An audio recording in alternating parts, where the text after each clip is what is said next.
Alhamdulillahi Rabbil Alamin. Wassalatu wassalamu ala rasulil amin, Nabiyyina Muhammad ibn Abdullah wa ala alihi wa sahbihi wa man sara ala nahdihi wa ihtada bihadihi wa istanna bisunnatihi ila yaumiddin. Amma ba'd. Kitab Hidayatus Salikin fi suluki maslakil muttaqin, Al-Faslu, dalam bab kita ni Al-Bab As-Sabi' fi adab as-suhbati wal mu'asyarati ma'al khaliqi subhanahu wa ta'ala wa ma'al khalqi.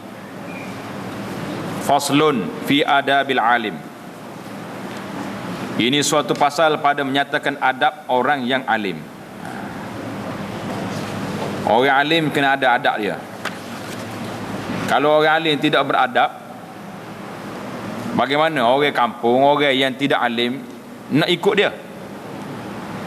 Karena itulah kita nak jadi pemimpin, nak memimpin orang, nak jadi pendidik, nak didik orang, pendakwah, nak dakwah orang ni. Terutama sekali kita kena sedaya upaya baiki kita dulu. Barulah orang tengok tu, boleh ikut ustaz ni. Ni tak tahannya kalau kita ni nak dakwah orang, nak ajak orang, tiba-tiba waktu orang azan kita duduk buah kedai kopi juga, ataupun duduk telenggok di kedai kopi, duduk tengok TV, tengok-tengok orang duduk tengok, dia kata ustaz tengah tengok gusti. Jadi macam mana kalau orang bawah kapur ni nak percaya kita? Itu masalah persoalan kita hari ni. Kita pasal itulah dia perlu kepada adab. Orang alim ni ada beberapa adab. Bermula adab orang yang alim itu 17 perkara. Kena 17 ni malam ni. Rapat molek kalau boleh pakai ni. Yang pertama, ihtimal. Orang alim ni adab dia yang pertama ihtimal. Apa dia ihtimal? Yakni menanggung suatu dan menerima suatu yang didatangkan oleh murid daripada pertanyaan dan pekerjaan yang menyusahkan akan dia. Ihtimal ni maksudnya orang alim ni kena bersifat dengan sabar. Kadang-kadang orang mari tanya kita ni tak tengok masa. Dia telefon ustaz pukul 12 malam, telefon lagi, saya ada masalah. Kata masalah tu masalah lah, tapi ustaz punya ada tanya tidur juga. Soleh tidur saya ni kalau tak tanya soalan. Kata tanya, nak kata orang mana dia? Tak layan dia kan, dia kata ustaz ni sombong lah, telefon pun tak angkat. Macam-macam perangai. Hak telefon tu boleh kira kita tahu siakat, jangan angkat. Nak mai ketuk pintu rumah, malam pun mari, pagi pun mari, ada macam-macam cerita. Yang pentingnya orang alim kena, bila dia terima jawatan alim ni, bila jawatan alim kita boleh ambil, tunggu orang bui lah, kita kena usaha dulu, kena belajar betul-betul, menghabiskan usia berpuluh tahun, berbelah tahun, habis masa menimba ilmu Allah, barulah kita menyampaikan pula kepada orang lain. Jadi bila kita terima ni kerja jadi orang alim. Nak jadi orang alim sekarang ni susah. Kita kata kita terima kerja jadi talabatul ilmi, jadi pelajar agama, orang yang mengaji. Itu sedap sikit, lebih selesa sikit. Bunyi alim ni bahasa nampak tinggi sangat. Tapi setengah orang dia bahasa dia orang alim. Nak kata kan dia ada. Ada orang sepupu saya ngajar. Ada juga lah gitu. Macam-macam cerita. Yang pentingnya ihtimal. Makna apa makna ihtimal? Menerima, menanggung, sabar. Hendaklah orang yang alim itu bersifat sabar pada sesuatu yang datang kepadanya daripada segala yang menyusahkan akan dia, dan jangan lekas marah ia akan muridnya itu. Sabar anak murid. Mari tanya masa mana pun jawab lah soalan. Itu yang pertama. Yang kedua, luzumul hulm. Luzum al-hulm yakni apa? Luzum al-hilm, yakni segianya bagi orang yang alim itu bersifat dengan hilm, yakni tiada lekas marah. Hilm ni makna lemah lembut lah. Sifat lemah lembut, jangan mudah marah. Yang ketiga, duduk dengan haibat Hak ni yang ketiga ni, ada adab yang ketiga orang alim, dia kena duduk tu cara hebat atas kelakuan yang tetap serta menundukkan kepala. Tok guru kau orang alim, tok lebah ustaz ni duduk tu jangan apa hebat sikit. Jangan duduk tak tu kalau tepat. Ni kedai kopi pun senggih. Tengok orang duk buah masuk kelak kata tak ada orang buah, kita buka kelak. Ini bukan pesen dia. Bukan pesen, sifat orang alim kena ada kehebatan dia. Duduk tu mak Allah. Kalau tak ada orang nak kecek, tak ada tanya masalah, kita berzikir. Duk cokor seorang sini, tak ada orang mari tanya apa-apa soalan hukum untuk hari. Kita berzikir pada Allah SWT. Subhanallah, alhamdulillah, wala ilaha illallah, Allahu akbar. Apa susah? Kita ada, Allah Ta'ala bagi peluang kepada kita untuk berzikir. Maknanya yang pentingnya orang alim ni kena duduk dengan hebat serta menundukkan kepala. Jangan duduk lenggok tengok orang kau sedap. Ni kalau dia tunggu tepi jalan orang lalu kak, pasal kena tengok. Kau tak tengok. Kalau tak tengok, tunggu apa situ? Naik datang masjid lah. Duduk ambil Quran baca. Itu lebih baik, lebih maknanya hebat kedudukan tu orang alim kena jaga standard dia. Yang keempat, meninggalkan takabur atas sekalian hamba Allah, melainkan atas orang yang zalim, kerana menegahkan daripada kezalimannya itu. Orang mari orang sesok kau masuk prek mutusi kabur peh berhenti depan masjid, depan tangga kita. Assalamualaikum, jawab dengan penuh mulut, waalaikumsalam, selamat datang. Ni bunyi mutusi kabur kat depan tangga, suruh anak kita podia kat temari tu. Kalau anak dia kata kereta hitam masuk masjid besar tu, oi, tak ada saruk baju lah, cakur tangga, selamat datang. Ni bukan pesen. Pesen kita tok guru, pesen kita tok lebah, ustaz, orang-orang alim, sama ya orang mari rumah dia. Hak sesok mari kau, hak kaya mari serupa. Kalau orang mari minta, tak kena cara. Kita royak dengan baik. Awak nak mari minta derma sini. Orang sini pun duk kutip derma, nak buat asrama lah, kebeki lah, beki parik lah, macam-macam derma lagi. Patut awak tu lagi kutip orang mari sini. Royak molek. Tak boleh lah kita kata, awak tak tahu. Sini bukan apa? Bukan pak kutip derma, jangan duduk jekoh dia lah. Kecek dengan baik. Kecuali orang alim ni bila jumpa dengan orang zalim, kita kena act sikit. Kata hak tu buat ni tak kena ni.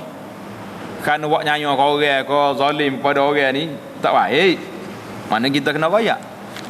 Ni kalau jumpa orang zalim tak berani pula. Tak berani hak lemah-lemah ni. Hak gatif sikap buruk ni yang berani jekoh.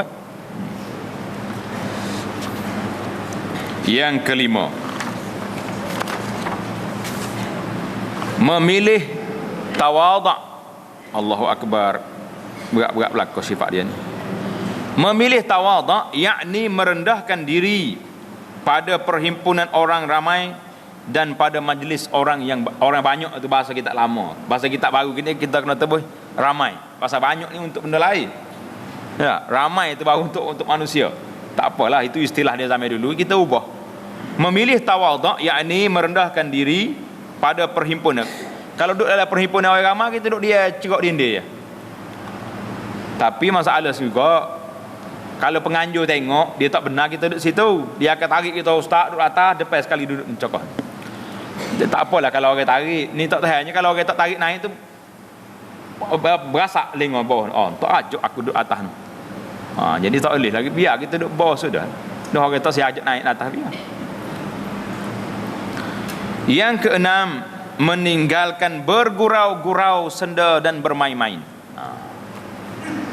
Tuan guru, para alim ulama jangan duk gurau kau si. Ni kat kecek tak tu kalau merapu. Pak tu orang jadi panggil karut lah kita ni. Panggil hak tak betul. Yang panggil gelar-gelar yang tidak munasabah dengan tokoh agama, dengan tokoh ulama. Jadi kita sendiri jangan merendahkan diri kita, jangan menjatuhkan diri kita, jangan gurau-gurau atau bermain-main. Main-main ni maknanya kita pergi satu tempat yang tak munasabah dengan kita. Pergi duduk lelah di pasar malam, tak ada kerja buat. Nak pergi beli. Sudah beli naik kereta balik. Boleh duduk cokoh situ. Lepas-lepas tengok ustaz dengan serba besar cakap depan sekali duduk pak orang jual ubat. Gapo hijab lah gitu. Jadi jangan buat perangai lah gitu. Ini perangai-perangai yang tidak sepatutnya dilakukan. Meninggalkan bergurau-gurau dan bermain-main. Yang ketujuh, kasih sayang dengan orang yang belajar kepadanya. Setiap orang mari nak mengaji kita tu anak murid kita, mana kita kena sayang ke dia. Dan berperangai dengan lemah lembut daripada pekerjaan dan perkataan. Kecek moleklah dengan orang. Cakap baik-baik. Kadang-kadang ni kena marah juga pelajar-pelajar hak tak reti tak sangat tu, tapi maknanya marah tu bukan marah benci, marah tu marah nasihat. Yang ke-8, menanti dan memeriksa dengan perlahan atas pertanyaan orang yang dungu. Tahu orang dungu? Ni pelajar kita ni tahu kau mana dungu apa? Tahu mana dungu? Dungu ni orang tak cerdik. Atau orang yang bebal. Bebal tu hak tolak juga. Dungu tu orang tolak lah, tolak. Tahu tak mana tolak? Tolak tu mana dungu? Bebal tu mana bodoh? Hak tolak ya dungu dengan bebal tu. Dua beradik tu dua tu. Maknanya kalau mari orang hak dungu, orang bebal ni jangan duduk marah dia. Dah kita tahu dah dia perangai lagu tu kan. Ikutlah nak apa mana. Terima. Wui seriak pergi belilah kata. Gila dia yang boleh seriak ke tak? Yang ke-9, membaikkan dan membetulkan akan orang yang bebal dan orang yang jahil dengan menunjukkan akan jalan kebajikan dan jalan yang benar, dan meninggalkan memarah dan menggertak akan orang yang baru belajar. Jadi kalau orang tak betul, orang jahil ke, orang apa tak betul, kita royak molek. Salah ni hak buat ni. Hak betulnya macam ni. Hak abang buat ni tak kena. Tak kena mana? Tak kena lagi ni gini. Contohnya tengah hari tadi, kita duduk di kedai photostat tengah jalan tu.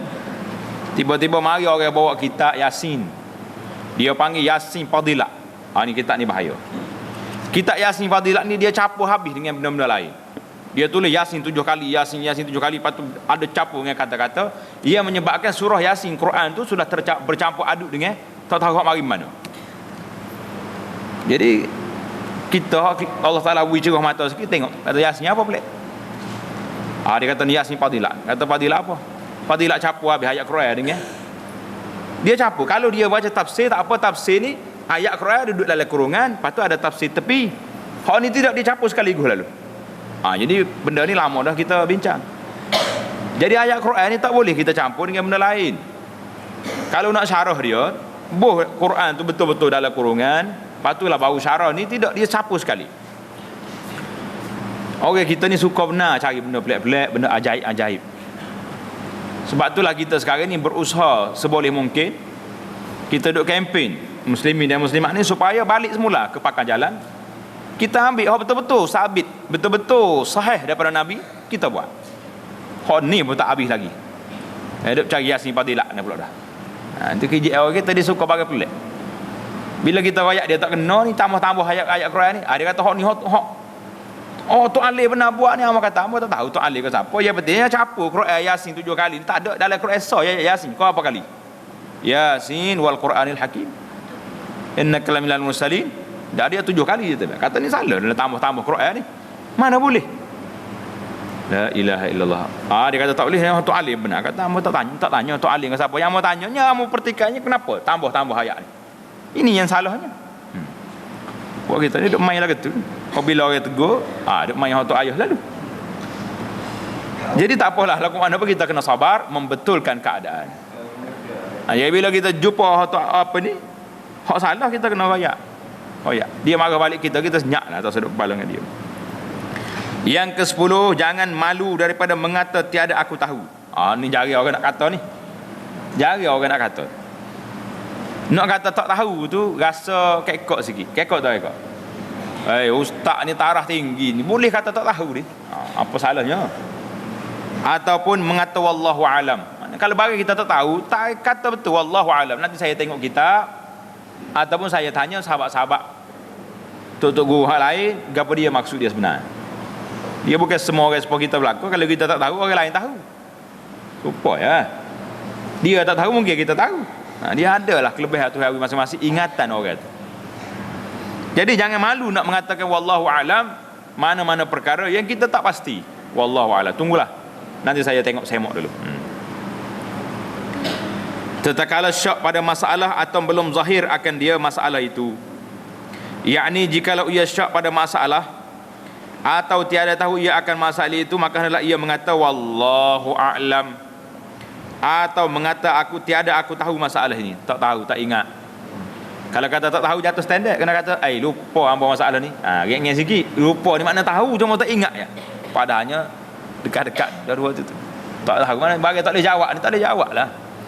Tapi nak kata tak tahu tu takut jatuh standard, kita guna istilah lain sikit. Kau tak boleh guna. Nak guna istilah apa? Minta maaf lama terlupa masalah, nanti hang cek dulu. Jadi terlupa tu ringan sikit pada tak tahu. Kau lah guna. Ringan sikit lah. Yang pentingnya kita kena, kalau hang tak tahu, kau tak tahu, ataupun wallahu alam, ataupun hang terlupa, nanti nak cek dulu. Yakni jikalau ia syak pada masalah atau tiada tahu ia akan masalah itu, maka hendaklah ia mengatakan wallahu alam, atau mengata tiada aku tahu masalah ini. Dan jangan malu daripada mengata yang demikian itu, seperti yang tersebut di dalam hadis Nabi sallallahu alaihi wasallam. Inna rajulan sa'ala an-nabiyya sallallahu alaihi wasallam ayyul biladi ashar, faqala la adri hatta as'ala Jibril, fasa'alahu faqala la adri hatta as'ala Rabbal Izzah. Artinya bahawasanya seorang laki-laki bertanya akan Nabi sallallahu alaihi wasallam, apakah negeri yang terlebih jahat? Orang soalan mari tanyanya, ayul biladi syarr, tepat mana kau hak paling tak molek sekali atas dunia ni? Tepat tak molek mana? Kata dia Nabi sallallahu alaihi wasallam, aku tak tahu. Saya tak tahu sehingga saya tanya Jibril alaihi salam. Maka bertanya Nabi sallallahu alaihi wasallam akan Jibril, maka jawab Jibril, aku tak tahu sehingga aku bertanya akan Tuhan yang Maha Besar.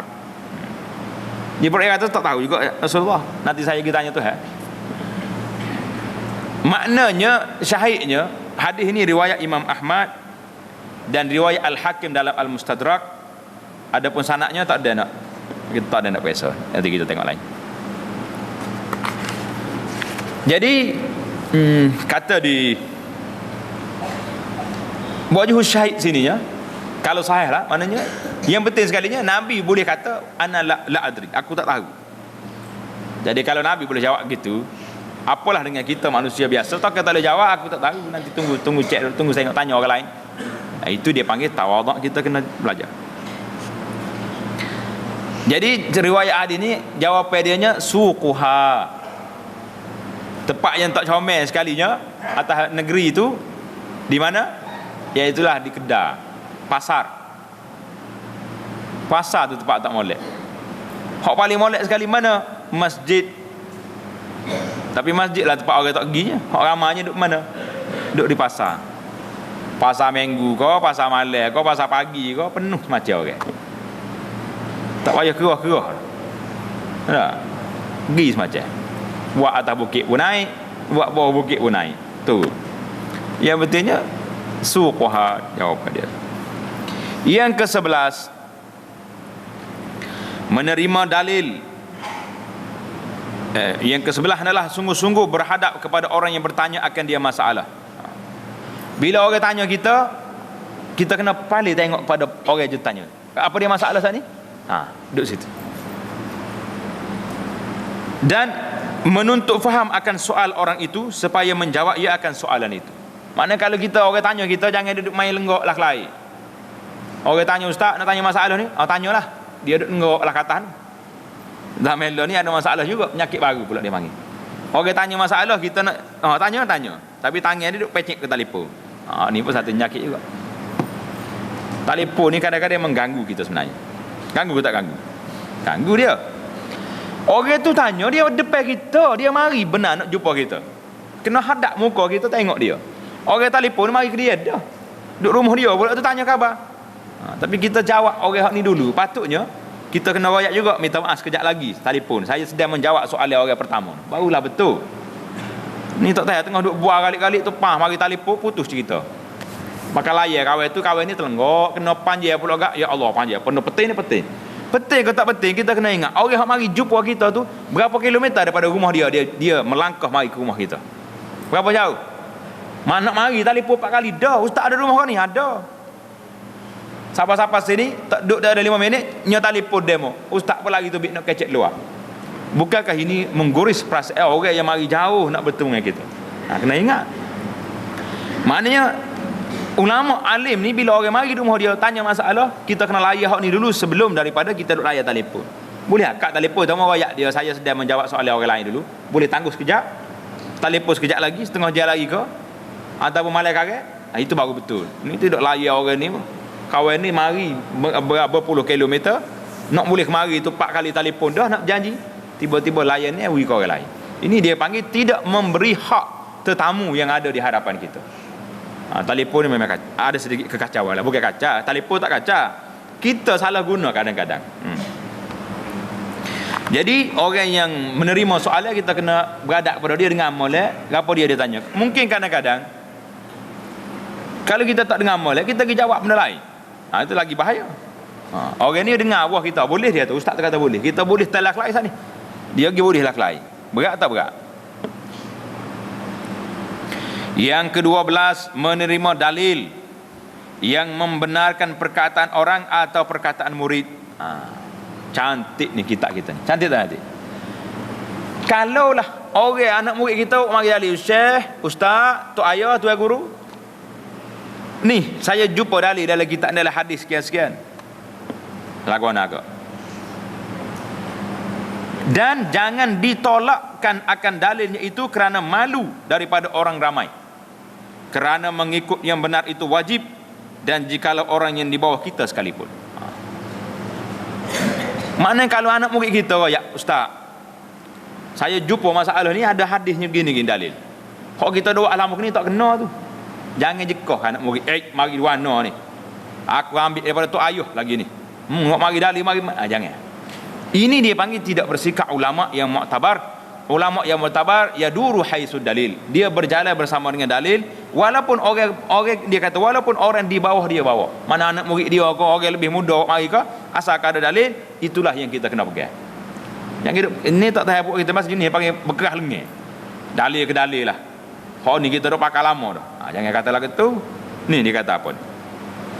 Yang ke-12 ni menerima dalil yang membenarkan perkataan orang atau perkataan murid, walaupun murid sendiri. Dan jangan ditolakkan akan dalilnya itu kerana malu daripada orang yang beramai. Kerana mengikut yang benar itu wajib, dan jikalau orang yang di bawah kita sekalipun. Ikut hak benar tu wajib, bukan ikut hak lama. Kerana inilah waktu Al-Imam An-Nawawi alaihi rahmatullah, sewaktu dia sebut tentang masalah orang tunduk kepada orang ni. Bila dia bila jumpa orang besar-besar, tunduk. Imam Nawawi kata jangan tunduk. Walaupun orang besar setara mana, walaupun orang ramai tunduk, mu jangan tunduk. Wala taghtar bi kasratis sa'ilin. Mu jangan terpengaruh dengan orang ramai. Mu kena terpengaruh dengan, mu kena berjalan bersama dengan dalil. Mana jangan tunduk walaupun orang tu orang besar. Tunduk hormat hanggup kepala kita, apa siapa tunduk sampai peringkat rokok lah. Itu Imam Ghazali dia bawa, Imam Nawawi dia nakal pendapat ulama dulu. Mu la taghtar bi kasratis sa'ilin. Jangan terpengaruh dengan ramai orang, tapi kita kena ikut kebenaran. Kerana mengikut yang benar itu, ni dalam kitab kita apa ni, mengikut yang benar itu wajib. Walaupun orang hak mari sini orang muda, orang lebih bawah pada kita pun kita kena ikut. Kalaulah orang ramai, kalau hak sikit kena ikut ramai, ingat tak kita siapa kena ikut siapa? Nasaya gemala kambing kena ikut kambing. Betul? Mana ramai kambing yang gemala dia? Kambing yang gemala mana ramai? Ramai gemala? Ramai kambing, ramai lembu tak? Jadi kalau kita hak ramai kena ikut, maka gemala dia kena turut kambing. Lah ni kambing turut gemala ke gemala turut kambing? Gemala turut kambing ke kambing turut gemala? Kambing turut tuai dia, sebab tuai dia tahu nak bagi klik mana, nak pergi cari rupuk mana. Jadi kita hari ni jangan ikut orang ramai, tapi kita kena ikut kebenaran. Kerana mengikut yang benar itu wajib. Yang ke-13, mengikut kepada yang benar dengan kembali kepadanya ketika tersalah ia pada suatu masalah. Manakala kita salah kata masalah ni, kita salah royak, tarik balik. Kalau kita salah cakap atas mimbar minggu ni, salah, kita buka balik rakaman kita dengar, silap tadi, hadis saya baca ni salah, hukum tak kena. Minggu lepas kita kena tarik balik di tempat yang sama, bahawasanya apa yang saya ucap tadi minggu lepas silap. Kalau dalam kuliah kita sini salah, kita betul balik dalam kuliah ini, biar orang ramai dengar bahawasanya hak kita kata minggu lepas silap. Itu dia panggil jangan malu. Kalau orang pergi buah kita hak betul-betul ni, siapa dia berdosa? Kita berdosa. Orang itu bawa dah, ustaz kata. Ustaz kata ni mahal ke tak mahal? Yang jaga kau ustaz tu, ustaz tarik klik 40 kali dah, dia duk main ustaz lagi. Yang ke-14, menegahkan ia akan orang yang belajar akan ilmu yang memberi mudarat akan dia. Kalau kita tahu lah orang ni ngajar ajaran sesat, ajaran sesat ni beri mudarat atau tak mudarat? Mudarat kepada agamanya dan dunianya, maka wajib kita kena larang. Royak orang tu, jangan pergi pak dia tu ajaran sesat. Supaya satu tempat ni tak jauh dekat kawasan kita ni, ada orang bagi beritahu kemari, tok guru dia tu ngajar sedap. Jadi orang yang baru pergi ni, anak-anak murid baru pergi ni, heran tengok bila masuk waktu sembahyang tak tahu, tak ada dia atas balasah, tak tahu mari surah hari Jumaat pun tak pergi. Bila orang tanya tu, guru tak sembahyang kau sekali dengan kita ni? Dia tak, aku sembahyang dah. Bila masa orang bel tadi aku niat beres dah, tak ada apa-apa, niat dah pakat jadi dah. Jadi orang ni bila dengar pelik gini pakat lari. Ada hak lari, hak tak sembahyang kak ajar saya niat kata. Apa nak sembahyang sok sembahyang niat sore, kita pun nak niat juga. Nah, punya orang bel tamu tu niat sembahyang dah beres, klik caku makan nasi, tak payah sembahyang apa, dia panggil sembahyang niat. Kalau orang lagi ni, kalau kita tahu dia sembahyang niat, dia mari rumah kita tak nasi jauh, kata tu nasi kita tak dekat nak makan, kata niat makan. Pas ni kelik kata mengko niat ke, kau nak agak-agak berambah kata. Dia tadanya pulah ke dia, ada pula main niat gitu. Allahu akbar. Nak kata mana ni pak. Jadi kalau kita tahu orang ni bawa ajaran sesat, maka wajib ke atas kita larang dia. Jangan pergi. Ataupun orang ni bawa ajaran-ajaran yang tak betul, ahli sihir ke, maka kita kena larang.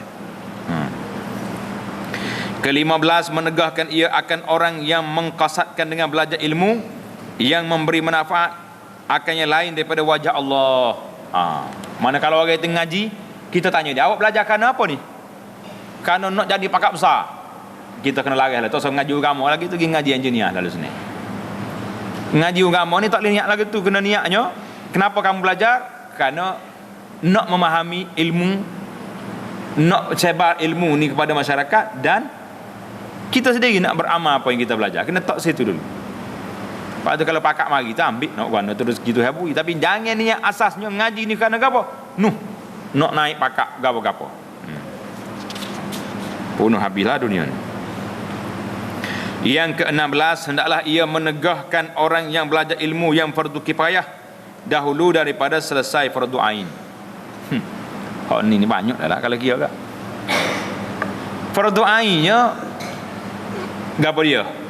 Dia kena tahu dulu tentang akidah Allah Subhanahu Wa Taala.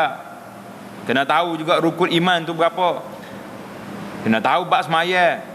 Kena tahu bab itu dipanggil fardu ain. Fardu ain ini satu ilmu yang mesti diketahui oleh orang itu. Kadang-kadang kita tak faham bila bunyi fardu ain kak. Kelas fardu ain lah hak budak-budak ngaji. Orang tua tak payah. Bukan orang tua tak payah, orang tua ke orang muda ke, selagi dia tak tahu ilmu yang wajib dia kena tahu, maka wajib dia belajar. Tak sekira tua ke muda.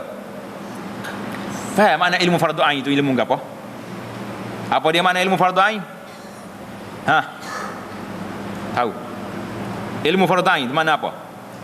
Ilmu yang wajib diketahui oleh setiap orang, tak boleh wakil ke orang lain.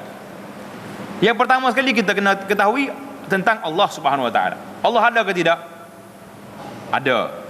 Mana dalil ada Tuhan? Nak kata mana? Boleh jawab tak boleh jawab? Kalau tak boleh jawab, mana tak lepas lagi fardu ain? Mana dalil ada Tuhan? Dalil ada Tuhannya Quran kata fa'lam annahu la ilaha illallah, ada Tuhan. Allah ni ada. Dalam Nabi pun ada. Dalil yang kita boleh faham sendirinya, ada Tuhan, ada ke dia? Makhluk ni ada. Ada makhluk besar kita mahu tak kata ada pencipta.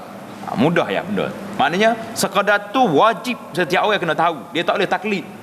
Tak boleh kita kata mu tahu mana ada Tuhan, mu aku royak. La. Itu dia panggil taklid. Dalam masalah usul, masalah asas akidah, seorang itu wajib mengetahui bahawasanya adanya Allah Subhanahu Wa Taala ini. Mana dalil dia? Dalil yang paling simple sekali, adanya alam ini. Mudah. Tapi mudah tak mudah pun kalau tak kerusuh molek tak nak jawab lah gitu. Kau boleh jawab. Malah ni boleh dah lah. Itu dia panggil asas fardu ain. Kemudian fardu ain yang kedua, lepas pada akidah, dia kena tahu siapa nabi dia. Nabi dia Muhammad sallallahu alaihi wasallam, Muhammad bin Abdullah, sifatnya macam ni dan orangnya telah menyampaikan. Jadi kita kena tahu. Mari pula kepada ibadat, wajib kita kena tahu bab taharah.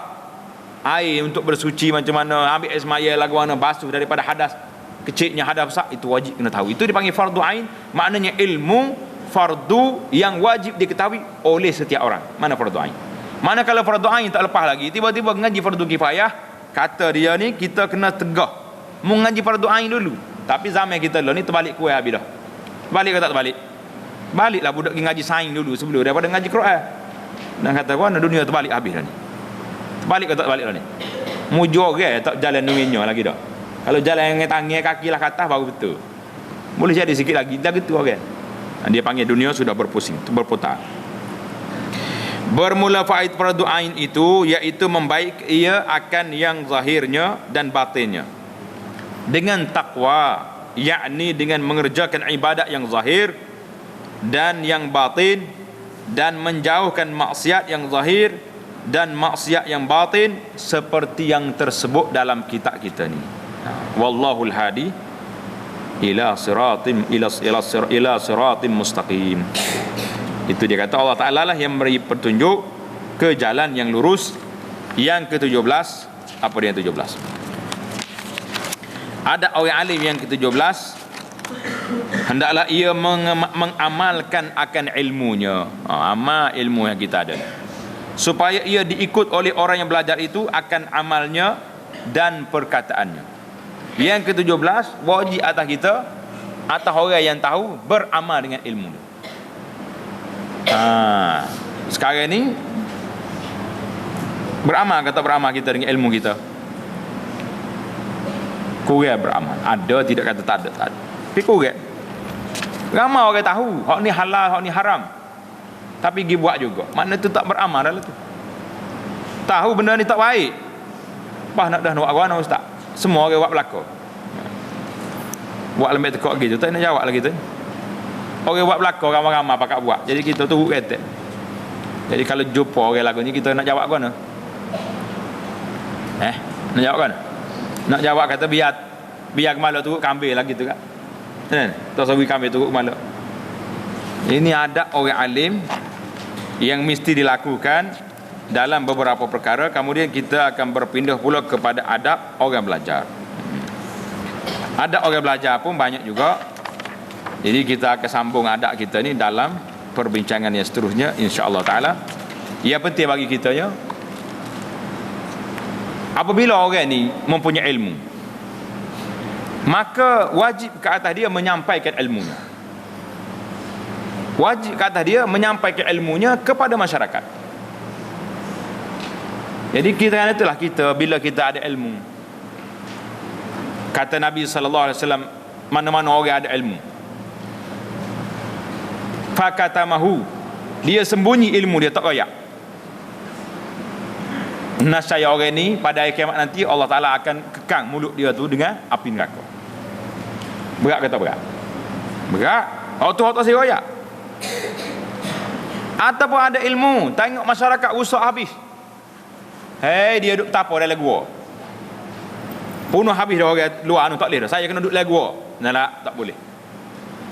Kerana itulah Nabi beritahu, kamu orang ada ilmu ni bersabar dengan masyarakat ramai tu lebih baik daripada mungkin duduk cokoh dalam hutan beramal seorang mu.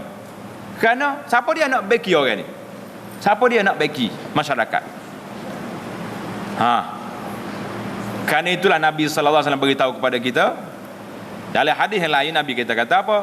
Nabi kata bada'al islamu ghariban. Agama Islam ini dimula dalam keadaan terasing, tak ramai orang ikut. Ramai ke tak ramai mula-mula start Nabi kita dakwah? Tak ramai. Beberapa orang saja. Sikit bilangnya dia. Kemudian Islam tersebar. Bila tersebar, lepas Nabi kita masuk sampai Madinah, Islam jalan rata lagi. Islam ni rata pergi luas jalan.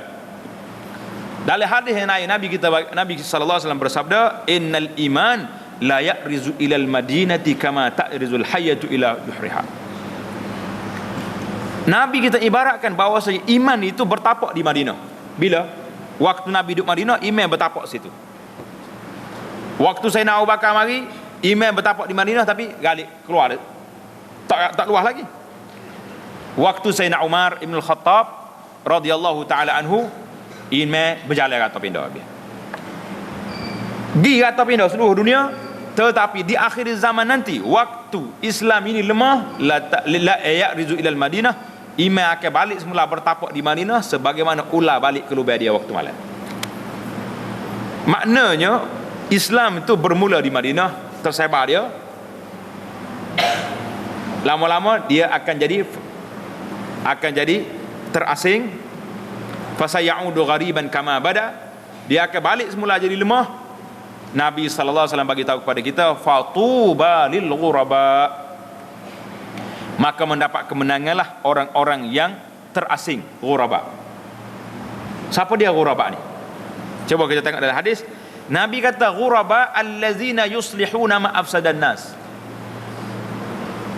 atau allazina yusluh hina fasadan nas. Ada dua riwayat.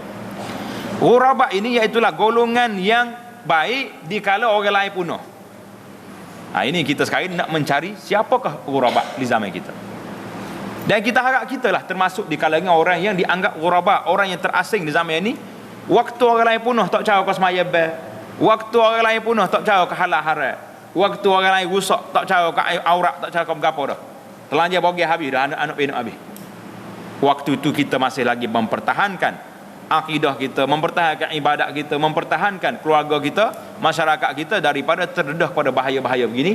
Maka ini termasuk di kalangan golongan al-ghuraba yang Nabi kata fatuba lil ghuraba. Itu golongan yang pertama. Golongan yang kedua, al-ghuraba alladzina yuslihun ma afsadan nas. Ghuraba itu iaitulah orang yang membetulkan apa yang telah dirusakkan oleh manusia. Maka menjadi tugas kita ni, termasuk tugas Tok Ali ni lah.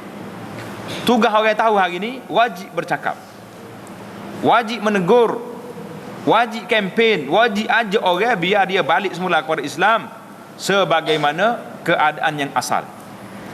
Patutlah imam-imam yang besar di antara Imam Malik kata la yasluh hadhil ummah illa bima salahu bihi awwaluha. Umat ini tidak akan jadi baik kecuali dia berpegang dengan kebaikan yang ada di awal dulu. Di awal agama dulu tak ada benda pelik-pelik dalam ajaran Islam, tak ada.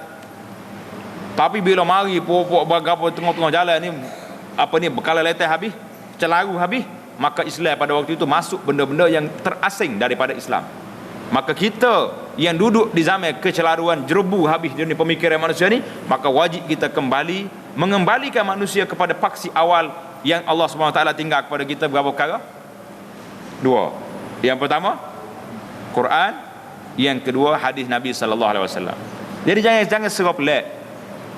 Tuan-tuan jangan serah, apa kak? Sikit-sikit nak ayat hak Nabi, sikit-sikit nak ajak sunnah Nabi. Tak cukup lagi dengan belagak. Lah, belagak tu saja orang tak ada kerja dia belagak. Nah, nak belagak pasal saya ke Nabi. Kita bukan soal Nabi, kita tak usah suruh belagak. Hak dia suruhnya ikut apa yang aku bawa. Jadi kita sekarang ni berusaha sedaya upaya mungkin. Biarlah kita termasuk di kalangan ghuraba, orang yang terasing, yang membaiki kerusakan manusia. Kata Nabi sallallahu alaihi wasallam fatuba lil ghuraba, maka kemenanganlah, maka kebaikanlah, kebertuhanlah bagi orang-orang yang terasing, yang gharib, yang duduk di tengah-tengah manusia yang rusak, tapi kita cuba nak baiki manusia. Semualah kena bertugas benda ni. Jadi insya-Allah taala kita akan sambung perbincangan kita dalam bab faslun fi adabil muta'allim. Ini pasal pada menyatakan adab orang belajar. Jadi malam ni kita sudah belajar adab tok guru. Tok guru ni jangan sembarangnya. Pakaian kita kena jaga, pergaulan kita kena jaga. Duduk jangan duduk kosong-kosong. Tak boleh jumpa tersebah duduk juga wakah duduk buang orang telanggak tepi jalan dia tengok TV, duduk buah di kedai kopi orang tino tutup aurat pun. Ini bukan sifat tok guru. Tok guru kena jaga image dia, kena jaga perangai dia, barulah dihormati oleh masyarakat. Kalau tidak masyarakat buat main. Takut apa dia ada kali kita duduk buah tu. Tak ada lah penghormatan. Bila tak ada hormat, kita tegur orang buat nganyi kita. Orang tak akan hormat kepada kita apabila kita sendiri tidak menghormati diri kita dan tidak menjaga status yang Allah Ta'ala beri kepada kita sebagai seorang yang talabatul ilmi, yang mengetahui halal dan haram. Wallahu ta'ala alam. Subhanakallahumma bihamdika asyhadu an la ilaha illa anta astaghfiruka wa atubu ilaik. Subhanakallahumma bihamdika asyhadu an la ilaha illa anta astaghfiruka wa atubu ilaik. Wa sallallahu wa sallam wa barak ala Muhammad wa ala alihi wa sahbihi ajma'in walhamdulillahi rabbil alamin.